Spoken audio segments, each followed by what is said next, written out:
Friends,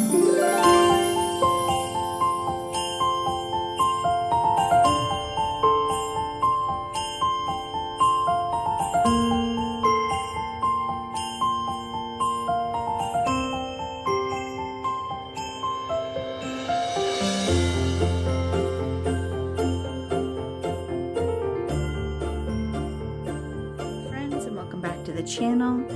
I am posting this video the same day I'm posting days 5 and 6, and today I'm doing days 7 and 8, and this was my DIY shaker house that I was really happy with. It took a lot of fussing, but if you missed that video, it is in my Christmas in July playlist, which I will link somewhere in the card above or in the description below.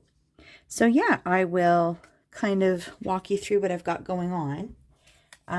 The plan is to put this picture on this side and then this picture in the same spot on the other side, and then maybe up here at the top of the page do a little something like this, but we'll see. And then I don't know that I'm going to really need to embellish much more because this is already pretty busy. So I will put you on fast forward while I finish this up. I love this page. It was a lot of fuss and bother to pull it together, but it's a good argument for getting ahead of your December daily when you've got a lot more time and patience, and you've got maybe a little bit more creative mojo. And for me, that is in the summer. So I ended up creating this during my Christmas in July kind of marathon of prepping for December daily. And it took a good amount of time, but you'll see that this page came together, I think it was like in less than 7-8 minutes. And that's just down to the fact that this was already done and I already had a pretty good idea what I wanted to do with the rest of the page. I had always intended to put a 3x4 on both sides, so that's what ended up happening. And I should probably do a little bit more journaling for this page. I wish this photo was a photo of my house. It is not. I went to visit a friend and we did some crafting with some of the 4-H kids in our area, and she was gracious enough to host it at her farm, where she also does riding lessons. So this was the view out the window of the barn as we were crafting, which was spectacular. And it was one of those great days where it was snowing already and it was just perfect. I end up auditioning these large tree stickers for this page, and I put them both on either side, but I don't end up keeping them.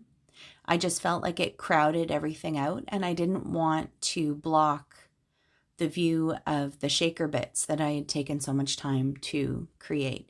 It was really cute, but there wasn't enough green on this page to pull it off. So maybe on another one. And I just ended up trimming off the bottom of the box on that tree. And it's like right around here that I'm like, you know what? Nah, I don't think so. I think it's just the stickers are too big. And in here I was kind of looking for something smaller, maybe a smaller tree or something. And I ended up grabbing a couple of little buffalo check hearts just to bring a little bit more red to the page. And I'm not really finding what I'm looking for, but I'm also not happy with the way this page is going. So I'll end up pulling those stickers off. And they didn't actually do any damage, which was really good. So yeah, when I saw that little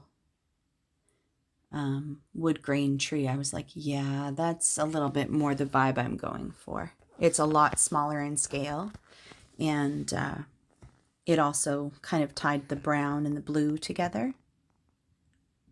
So those are just going to live on that stamp block until I can find another page to use them on. I didn't end up having two of those little wood trees, but the tree ends up on one side, and then I found like a little decorative wood snowflake for the other side. I probably could have gone to that second sticker sheet that I've been talking about in the last couple of videos, but I was just too lazy. I wanted to kind of use what was already there, so.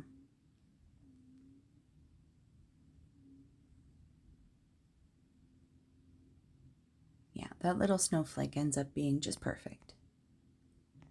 And this page is basically a mirror image on both sides, which was not what I was expecting to happen, but happy that it did, because it made doing this 2-page spread go a whole lot faster. So, yeah.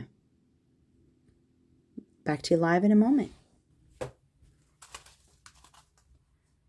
All right, so page 7 and 8 all done.